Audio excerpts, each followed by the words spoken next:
Assalamu alaykoum. À toi qui écoutes avec le cœur plus qu'avec les oreilles. À toi qu'Allah a guidé jusqu'à ces mots au moment exact. Que sa paix t'atteigne là où personne d'autre ne peut aller. Le silence avant le décret.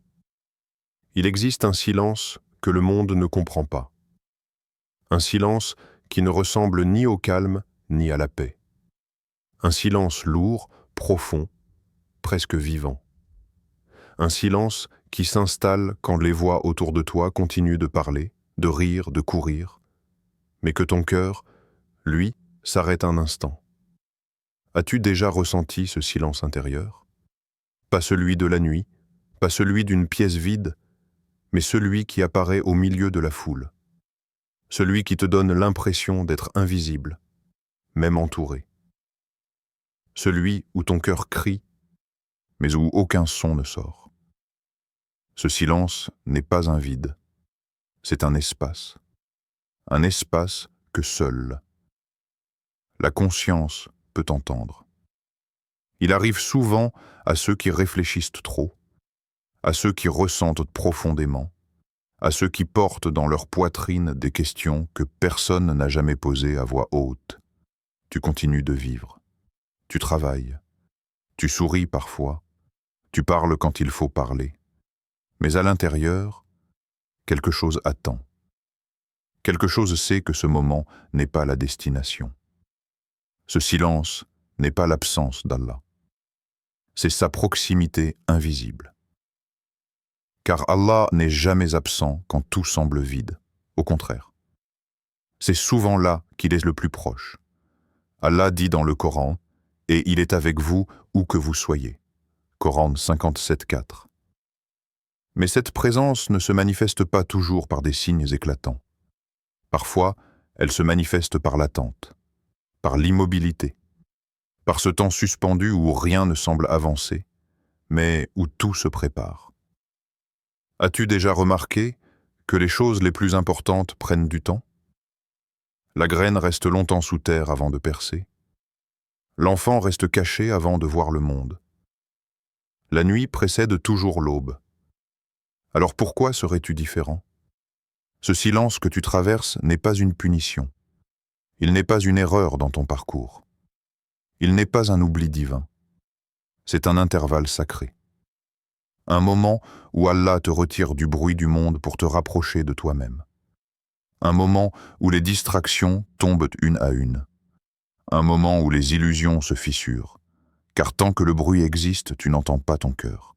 Tant que les voix extérieures dominent, la vérité intérieure reste étouffée. Dans ce silence, Allah te montre quelque chose sans mots. Il te fait ressentir plutôt que comprendre. Il te dépouille avant de te combler. Et c'est souvent ici que naissent les questions les plus sincères. Pourquoi moi? Pourquoi maintenant? Pourquoi cette attente? Pourquoi ce sentiment d'être à part? Mais ces questions ne sont pas un signe de faiblesse.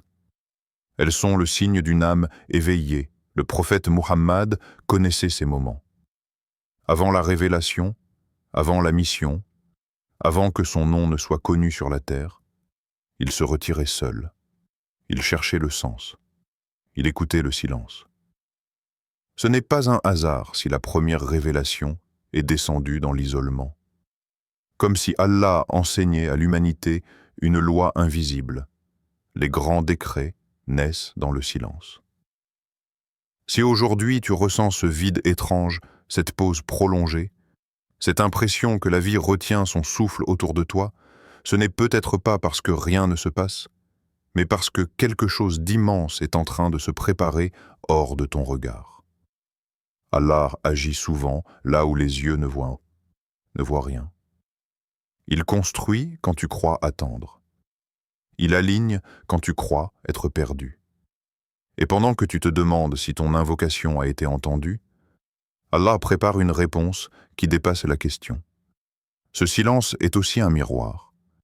Il te force à regarder ce que le bruit cachait, tes peurs, tes attachements, tes dépendances, tes espoirs les plus secrets. Dans ce face-à-face, il n'y a plus d'intermédiaire, plus de masque, plus de fuite, seulement toi et Allah. Et même si tu as l'impression que personne ne te voit, que personne ne te comprend, que personne ne t'attend, le regard d'Allah ne s'est jamais détourné. Pas une seconde, pas un soupir, pas une larme. Il voit ce que tu caches aux autres. Il entend ce que tu n'oses pas dire. Il sait ce que tu attends, même quand tu ne sais plus le formuler. Ce silence avant le décret n'est pas une fin. C'est un seuil. Un seuil que seuls ceux qui ont accepté d'attendre peuvent traverser. La solitude, un passage, pas une fin. Il existe une solitude qui ne ressemble à aucune autre. Elle ne fait pas de bruit, elle ne se manifeste pas toujours par des larmes. Parfois même, elle cohabite avec le sourire, avec la routine, avec la normalité apparente. Mais au fond, elle est là.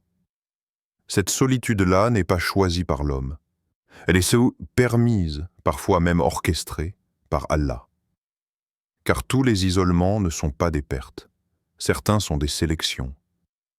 Allah ne retirez pas les gens de ta vie par cruauté. Il ne t'éloigne pas du monde pour te faire souffrir inutilement. Quand il isole, c'est souvent pour protéger. Quand il fait taire les voix autour de toi, c'est pour amplifier une autre voix, celle de ton cœur. Il existe une solitude qu'Allah réserve à ses serviteurs les plus sincères. Non pas parce qu'ils sont parfaits, mais parce qu'ils sont capables de porter quelque chose de plus lourd que la foule.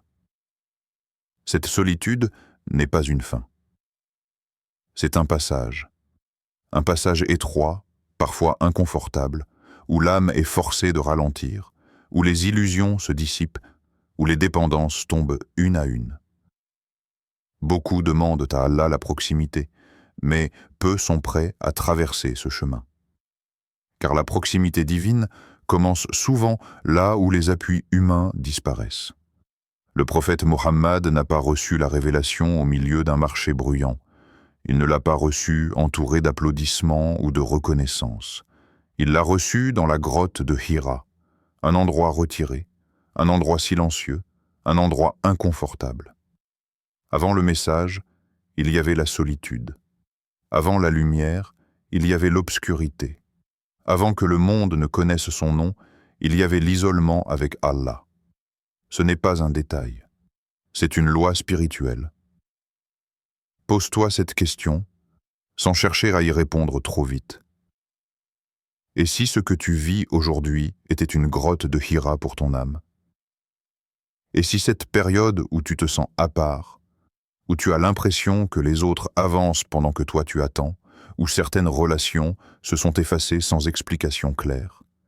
Et si ce n'était pas un retard, mais une mise à l'écart intentionnelle? Allah n'élève pas un serviteur sans d'abord le détacher de ce qui pourrait le distraire de sa mission, car tant que tu es entouré, tu t'appuies sur les gens. Tant que les réponses viennent de l'extérieur, tu ne développes pas l'écoute intérieure.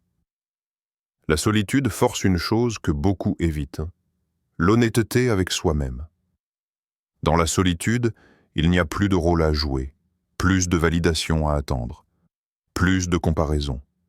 Il ne reste que ce que tu es réellement. Et c'est précisément là qu'Allah travaille.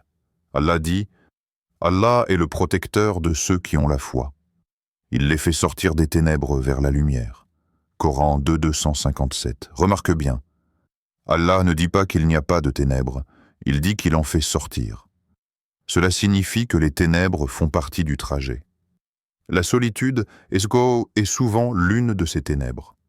Non pas parce qu'elle est mauvaise, mais parce qu'elle est inconfortable pour l'ego. Dans cette solitude, Allah te libère doucement de ce qui n'est pas essentiel. Il te montre qui reste quand tout s'éloigne.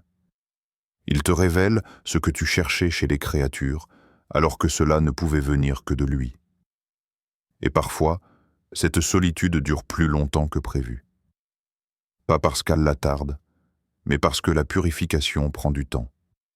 L'or ne devient pas pur au premier feu. Le cœur non plus. Ce passage solitaire te réapprend à invoquer sans public, à espérer sans témoin, à faire confiance sans garantie visible. C'est une école silencieuse, Beaucoup n'y entrent jamais, car ils remplissent chaque vide par du bruit, chaque malaise par une distraction, chaque attente par une fuite. Mais toi, si tu es ici, si ces mots résonnent en toi, c'est peut-être parce que tu es encore dans cette traversée. Et dans cette traversée, Allah n'est pas un spectateur lointain, il est Al-Wali, le protecteur, celui qui prend en charge ce que tu ne peux plus porter seul, celui qui te guide même quand tu ne vois pas le chemin. La solitude devient alors un lieu de transformation, un lieu où la foi cesse d'être théorique, un lieu où la relation avec Allah devient directe, dépouillée, réelle.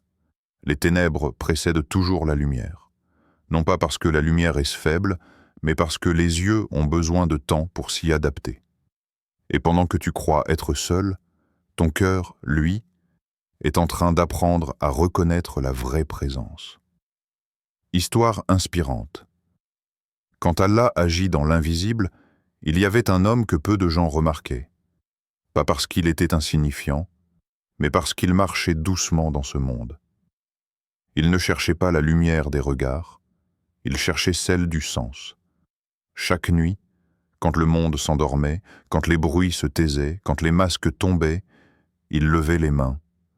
Toujours la même invocation, pas longue, pas compliquée, mais sincère. Ô Allah, accorde-moi ce qui est bon pour moi, même si je ne le comprends pas. Il l'a répété sans impatience, apparente, mais avec cette fatigue discrète que seuls connaissent ceux qui espèrent. Longtemps. Les années passaient, silencieusement, sans annonce, et avec elles, les pertes. Des visages qu'il aimait disparaissaient en de sa vie. Des relations s'éteignaient sans conflit, sans explication claire. Des projets auxquels il croyait s'effondrer avant même de commencer. Des portes se fermaient, parfois brutalement, parfois doucement, mais toujours définitivement. Il voyait les autres avancer, se stabiliser, construire. Et lui, il restait dans ce couloir étroit de l'attente. Il ne doutait pas d'Allah, mais il ne comprenait plus le chemin. Alors un soir, plus fatigué que révolté, plus vidé que désespéré, il formula une invocation différente. Pas une plainte, pas une accusation, une question. Ô Allah, pourquoi m'as-tu laissé seul si longtemps? Il n'y eut pas de réponse immédiate, pas de signe éclatant, pas de rêve révélateur, pas de soulagement instantané. La vie continua, comme si rien ne s'était passé. Et pourtant, tout avait déjà commencé à bouger. Car quand Allah répond, il ne le fait pas toujours par des mots. Il répond par des événements. Quelques mois plus tard, dans un contexte banal, presque insignifiant, il rencontra une personne. Rien d'impressionnant au premier regard. Pas une rencontre spectaculaire. Pas une sensation fulgurante. Mais quelque chose changea. Cette personne parlait d'Allah avec une profondeur qu'il n'avait jamais entendue. Elle ne jugeait pas. Elle ne promettait pas. Elle incarnait. Peu à peu, sa manière de voir la foi se transforma. Sa relation avec Allah devint plus intime, plus mature, moins basée sur les résultats, plus ancrée dans la confiance. Cette rencontre influença ses choix, son orientation de vie, sa mission intérieure. Il comprit alors une chose troublante. S'il avait rencontré cette personne plus tôt, il ne l'aurait pas reconnue. S'il n'avait pas perdu ce qu'il avait perdu, il ne l'aurait jamais cherché. Tout ce qu'il appelait perte était en réalité une préparation invisible. À ce moment-là, les années de solitude prirent un autre sens. Les portes fermées devinrent des protections, les retards devinrent des ajustements précis. Allah ne l'avait jamais laissé seul. Allah avait nettoyé le chemin. Allah dit dans le Coran, « Il se peut que vous détestiez une chose alors qu'elle est un bien pour vous. » Coran 2, 216. Ce verset n'est pas une phrase de réconfort abstraite. C'est une vérité dérangeante, car elle signifie que ton jugement est limité. et que la sagesse d'Allah ne dépend pas de ton ressenti immédiat. Ce que tu appelles retard, Allah l'appelle précision. Ce que tu appelles solitude, Allah l'appelle espace. Ce que tu appelles perte, Allah l'appelle filtrage. Et souvent, Allah retire avant de donner. Il vide avant de remplir. Il éloigne avant de rapprocher, non pas pour te faire douter, mais pour que ce qu'il t'accorde arrive dans un cœur prêt. Cet homme comprit aussi une autre chose. Les invocations ne sont pas toujours exaucées comme on l'imagine, mais elles sont toujours entendues. Quand il demandait le bien sans le comprendre, Allah prenait cette parole au sérieux. Il le protégeait de ce qu'il désirait mais qui l'aurait blessé. Il le privait de ce qui aurait ralenti sa croissance. Et peut-être que toi aussi, tu fais cette invocation sans t'en rendre compte. Peut-être que ta vie actuelle est la réponse à une prière ancienne que tu as oubliée. Une prière où tu as dit « Oh Allah, fais ce qui est bon pour moi, même si ça me fait peur. » Allah agit dans l'invisible, toujours, même quand tu crois que rien ne se passe, même quand les années s'accumulent, même quand le silence semble trop long, car ce qui arrive trop tôt peut détruire. Et ce qui arrive au moment exact transforme. Et pendant que tu comptes le temps, Allah aligne les âmes, les circonstances, les cœurs, avec une précision que seul le divin maîtrise. Ton destin se rapproche, même si tu ne le vois pas. Le destin ne se précipite jamais. Il ne trébuche pas. Il ne se trompe pas de chemin. Le destin avance, lentement parfois, silencieusement souvent, mais toujours à la vitesse exacte décidée par Allah. Ce qui te donne l'impression de stagnation n'est pas une pause du décret, c'est une phase de synchronisation. Car le destin n'est pas un simple événement isolé. C'est une rencontre entre le temps, les circonstances, les cœurs et la sagesse divine. Et tant que tout n'est pas aligné, Allah ne laisse rien se produire par hasard. Tu regardes le calendrier, Allah regarde ton cœur. Tu comptes les jours. Allah compte ce que ces jours transforment en toi. Chaque larme que tu verses sans témoin, chaque prière murmurée dans l'obscurité, chaque patience que tu imposes à ton âme alors qu'elle voudrait abandonner, rien n'est perdu, rien n'est négligé, tout est enregistré. Allah dit, « Nous avons créé toutes choses avec mesure. » Coran 54, 49. Même ce que tu crois être un excès de douleur est mesuré. Même ce que tu ressens comme une attente interminable a une limite. Le cœur humain voit l'absence. Allah voit la trajectoire. Tu crois avancer à l'aveugle, mais chaque pas que tu fais te rapproche de quelque chose que tu n'as pas encore. La capacité de reconnaître. Le destin ne t'envoie pas de notification. Il ne prévient pas. Il ne se justifie pas. Il s'approche pendant que tu doutes. Il se rapproche pendant que tu t'épuises. Il avance même quand tu as l'impression de reculer. Et souvent, c'est justement quand tu crois être au point le plus éloigné que tu es en réalité le plus proche. Car Allah n'agit pas selon ton stress, il agit selon sa sagesse. Combien de nuits as-tu levé les mains sans sentir de réponse immédiate?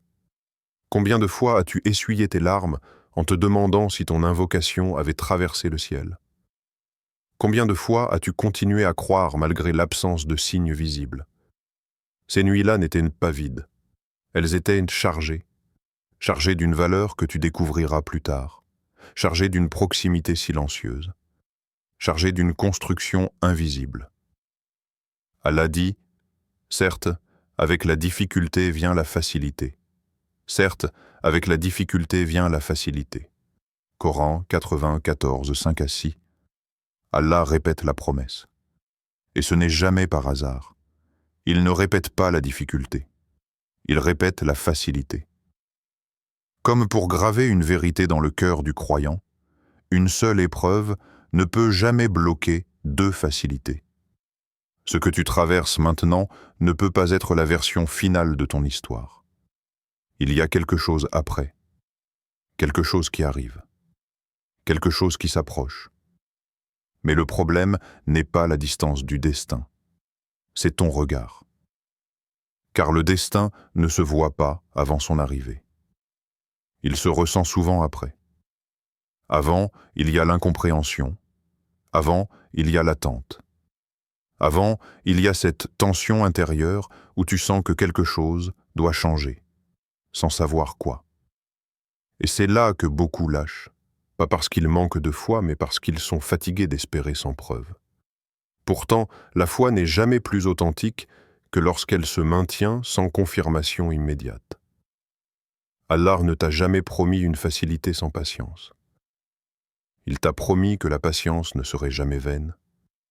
Chaque instant où tu résistes à l'amertume, où tu choisis de ne pas te durcir, où tu continues à invoquer malgré la lassitude, tu avances, même si ton corps est immobile. Le destin se rapproche de toi de la même manière que l'aube approche la nuit, sans bruit, sans témoin, mais avec une certitude absolue. Et peut-être que la facilité que tu attends n'arrivera pas sous la forme que tu imagines.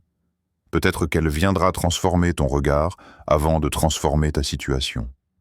Peut-être qu'elle est déjà en route, mais qu'elle a besoin que tu deviennes quelqu'un de nouveau pour l'accueillir. Allah ne retarde jamais sans raison. Il prépare, il ajuste, il affine. Et pendant que tu te demandes quand, Allah travaille sur le comment. Car ce qui arrive trop tôt brise. Et ce qui arrive au moment exact répare, élève et ancre. Ton destin ne t'a pas oublié. Il avance vers toi. Allah ne t'a jamais oublié. Il y a des pensées qui traversent l'esprit quand la fatigue devient trop lourde. Des pensées que l'on n'ose pas toujours formuler à voix haute.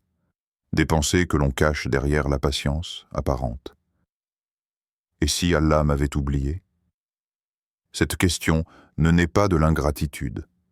Elle naît de l'épuisement, de cette sensation d'avoir frappé longtemps à une porte sans l'entendre s'ouvrir, de cette impression que les autres sont vus, aidés, guidés, pendant que toi tu avances dans l'ombre. Mais quand cette pensée surgit, rappelle-toi une chose essentielle. Allah n'oublie jamais.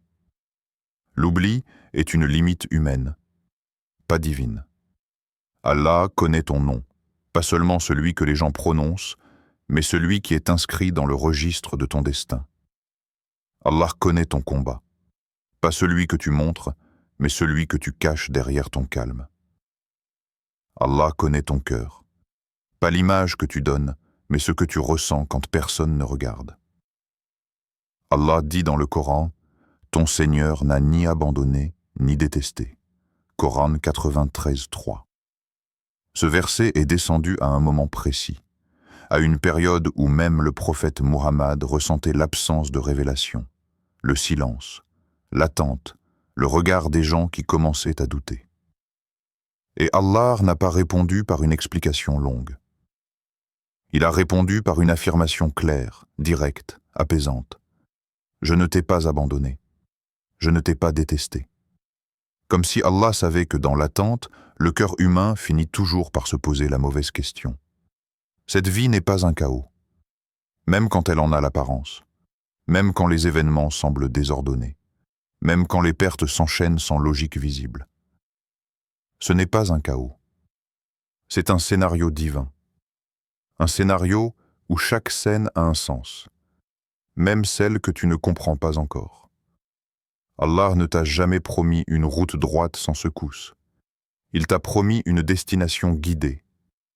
Et parfois, pour t'y mener, il t'emprunte des chemins que tu n'aurais jamais choisis. Le prophète a enseigné une vérité difficile à accepter mais essentielle à comprendre. Lorsqu'Allah aime un serviteur, il l'éprouve, non pas pour le punir, mais pour le rapprocher. Car l'épreuve révèle ce que le confort endort. Elle met à nu la sincérité. Elle sépare ce qui est superficiel de ce qui est profond. Sans l'épreuve, beaucoup ne lèveraient jamais les yeux vers le ciel. Sans la difficulté, beaucoup ne découvriraient jamais la force de leur invocation. Sans la perte, beaucoup ne comprendraient jamais ce à quoi ils tenaient réellement. Et peut-être que ce que tu vis aujourd'hui n'est pas un signe de rejet, mais un signe que tu es pris en charge d'une manière différente. Allah ne traite pas tous ses serviteurs de la même façon. Certains reçoivent tôt, d'autres reçoivent profondément. Certains sont comblés extérieurement, d'autres sont façonnés intérieurement. Et ceux qui sont façonnés intérieurement portent souvent des épreuves que peu comprendraient. Quand tu penses être oublié, regarde ce que ton épreuve t'a déjà appris. Elle t'a appris à invoquer sans garantie, à patienter sans reconnaissance, à continuer à faire le bien, tato, sans retour immédiat. Elle t'a appris à dépendre d'Allah plus que des causes, à chercher la paix avant le résultat, à t'attacher au sens, pas seulement à l'issue. Ce ne sont pas des leçons ordinaires. Ce sont des signes d'attention divine. Car Allah n'investit pas autant dans un cœur qu'il aurait délaissé. Et même lorsque tu te sens éloigné, Allah est plus proche que tu ne le penses. Nous sommes plus proches de lui que sa veine jugulaire. Coran 50:16. Plus proche de tes pensées que tes propres mots, plus proche de ta douleur que tes propres larmes, plus proche de ton espoir que ton propre cœur. Si Allah t'avait oublié, tu n'aurais plus cette sensibilité. Tu n'aurais plus cette inquiétude intérieure. Tu n'aurais plus ce besoin de comprendre, de croire, de tenir. L'oubli d'Allah serait un abandon total du cœur, pas une épreuve. Et si ton épreuve dure, ce n'est pas parce qu'Allah est loin, mais parce que ce qu'il prépare est plus grand que ce que tu imagines. Parfois, Allah retarde le soulagement pour que la guérison soit complète. Parfois, il prolonge la nuit pour que la lumière ne soit jamais remise en question. Et même quand tu n'entends pas sa réponse, il te voit, il t'entend, il te porte. Car Allah ne t'a jamais oublié, un message pour ton cœur. Si tu écoutes cette vidéo aujourd'hui, ce n'est pas un hasard. Allah t'envoie un message. Tiens bon, reste patient, je n'ai rien oublié. Ton destin ne s'est pas perdu. Il s'approche. Et souviens-toi, Allah est subtil dans ce qu'il veut. Coran 12:100. Silence. Respiration. Confie ton cœur à Allah. Il sait exactement où il te mène.